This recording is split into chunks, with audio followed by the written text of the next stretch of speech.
3, 2, 1, begin. Good afternoon, everyone. I'm Taeyun Bae, and I'm Yeon Yang from the Department of Computer Science and Engineering.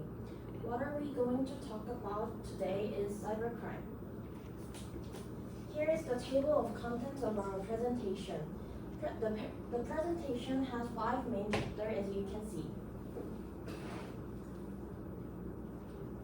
Before we go any further, I would like to talk about the phone scam I recently experienced first.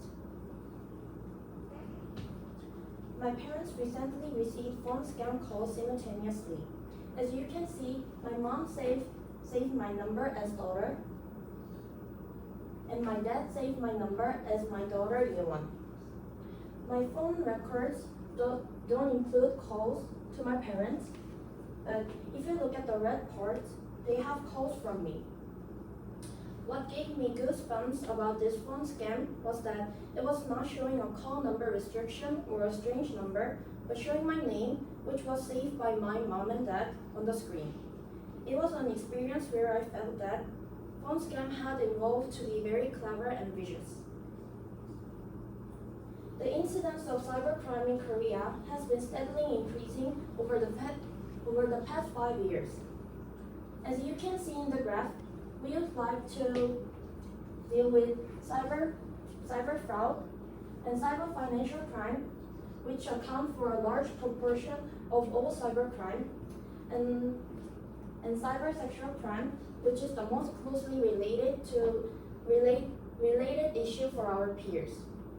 We chose this topic based on my latest experience and the fact that cybercrime has been steadily increasing over the past 5 years.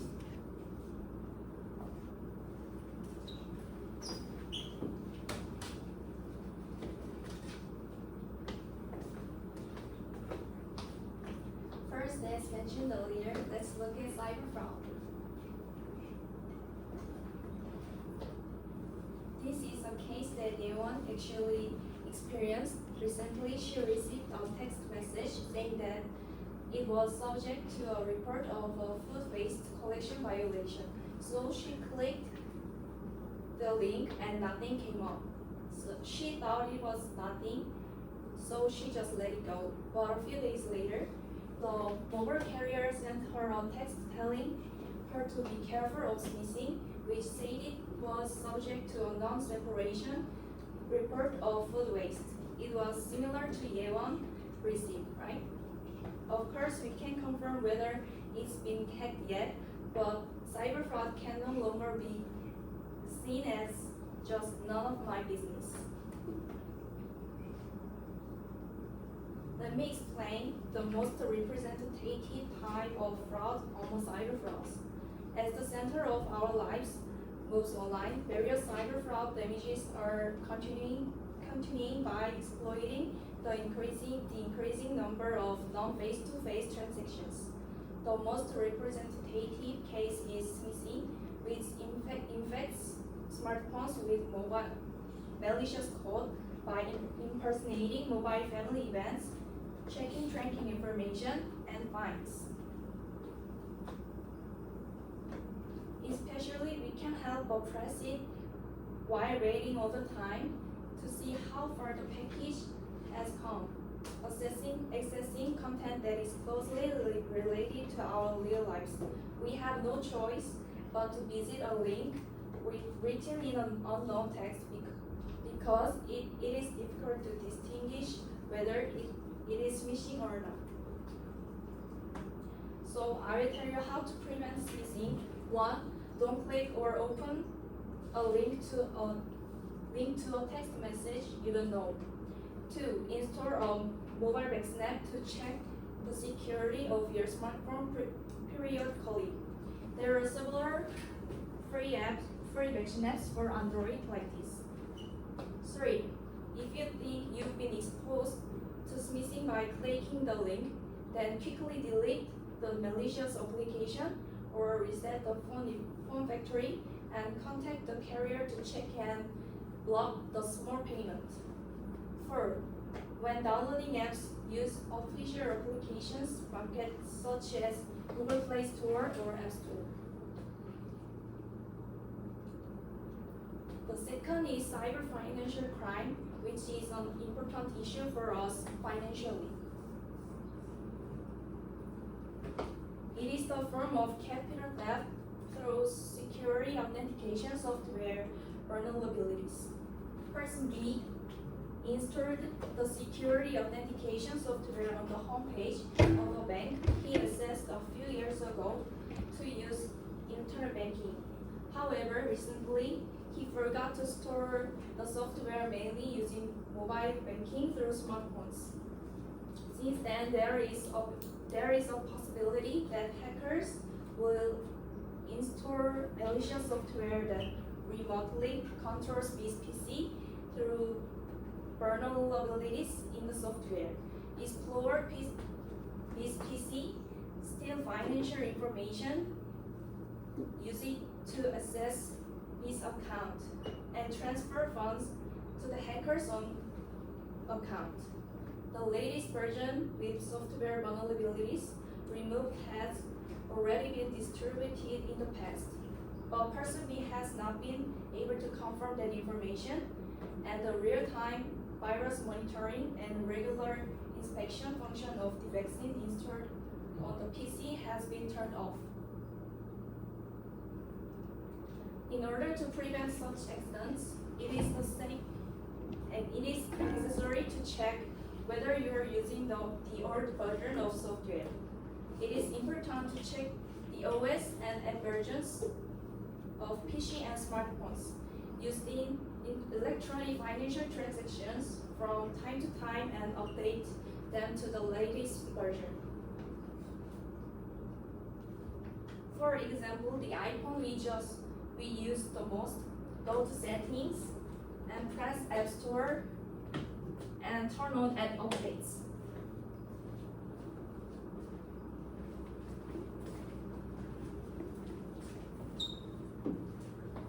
Lastly, let's move on to cybersexual crime. That is a type of crime that accounts for a relatively small proportion of all cybercrime, but has a large social impact. Do you know about the recent Seoul National University chat room and incident? 3 suspects of Seoul National University graduates caused a collective digital sexual crime, reminding the past and room incident. They approached the victims by producing illegal edited video in which the victims' faces were synchronized and sending the video back to them. 12 of 61 women victims were alumni of Seoul National University, and all the photos used to manipulate illegal images and videos had the common point that the victims' KakaoTalk profile pictures. One of the suspects used the photos of the alumni stored in his contact list to produce the illegal edited video. There are so many types of cybersexual crimes. Among them, the latest technology called deepfake is often being abused for digital sexual crimes. So I would like to focus on deepfake technology. Let's take a look at a YouTube video related to deepfake. 일견 보는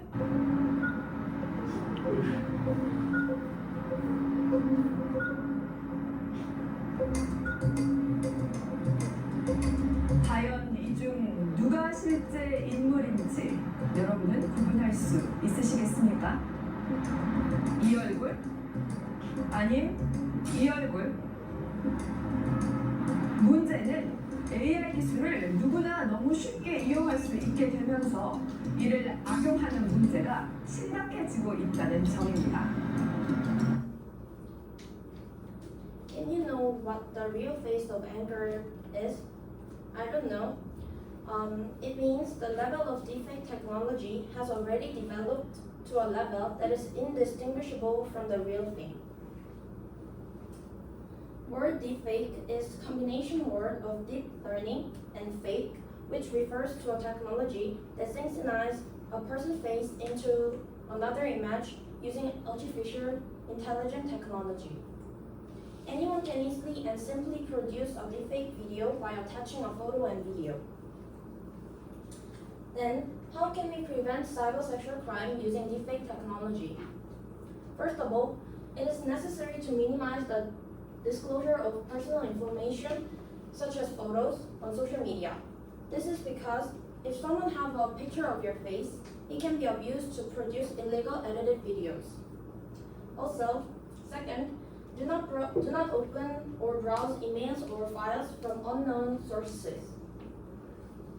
It is best not to be involved in these crimes, but if you find your photo being used on illegal edited videos, you should respond as follows. First of all, there is a new punishment regulation. There is a new punishment regulation for illegal edited video recently. Therefore, you should report to the police immediately. In addition, if a picture of your face is used for making illegal edited photos and videos without your agreement, you can receive support for deletion from the Digital Sexual Crime Victim Support Center.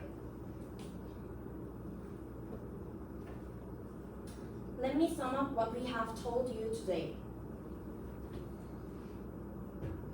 First, Chapter 1. In the case of cyber fraud, there are significantly fewer people fell for these frauds than in the past because it is already widely known.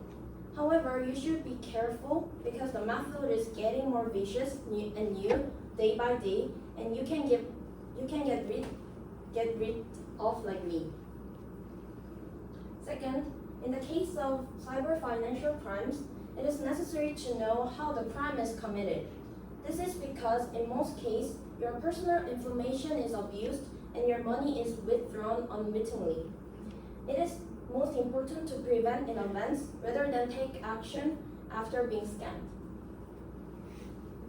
Lastly, in the case of cybersexual crimes, if you are involved in a crime, it is a crime that can cause great mental trauma and shock. Also, unfortunately, there is no definite punishment for cybersexual crimes now. So you need to be careful yourself not to get involved in cybersexual crimes.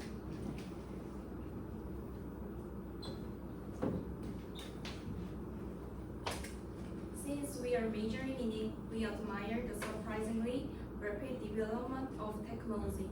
But at the same time, we think of it as a double-edged sword while watching the development of technology that is abused for crime. While working in this field, I hope to become a society where technology can be used positively. I hope this presentation gave you time to learn more about the types of cybercrime. It is best not to be suffer from the cybercrime, but if you do, I hope that it will help you in your life by utilizing the countermeasures we have told you. Thank you for listening to our presentation.